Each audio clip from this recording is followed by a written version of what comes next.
الآن العجز آفة والصبر شجاعة والزهد ثروة والورع جنة نعم القرين الرضا۔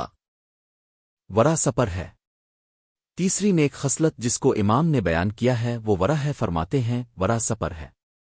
ورع محرمات الہی سے بچنے اور اس سے دور رہنے کو کہتے ہیں۔ شارحین حدیث نے ورع کی 3 قسمیں بیان کی ہیں۔ پہلے یہ کہ انسان فسق و فجور سے بچے، اس کو تابعین کی ورع کہتے ہیں۔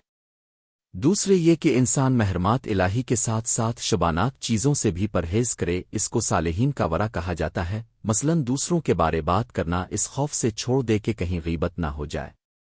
تیسرے یہ کہ انسان ایسے حلال سے بھی پرہیز کرے جس سے محرمات الہی میں مبتلا ہونے کا خدشہ ہو، اس کو متقین کا ورع کہتے ہیں۔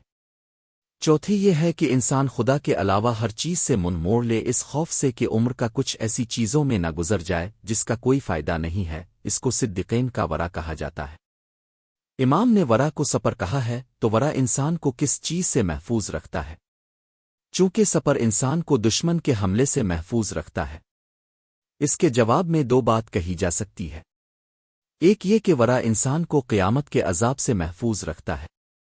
دوسرے یہ کہ ورع انسان کو دنیا کے ان مصائب و آلام سے جو حرام غذاؤں کی بدولت پیدا ہوتے ہیں، جیسے قص القلب ہونا، دعا بلکہ عبادات کا قبول نہ ہونا، اس سے محفوظ رکھتا ہے۔ کہا جاتا ہے جب تک حرام غذاؤں کے اثرات زائل نہ ہو جائیں، یا یہ کہ کھانے سے 40 دن نہ گزر جائیں، اس کی عبادت قبول نہیں ہوتی۔ اس میں کوئی شک و شبہے کی گنجائش نہیں ہے کہ محرمات الہی کے جو آثار انسان کے اوپر پڑتے ہیں وہ بدن کے جرات اور اس کے درد سے زیادہ المناک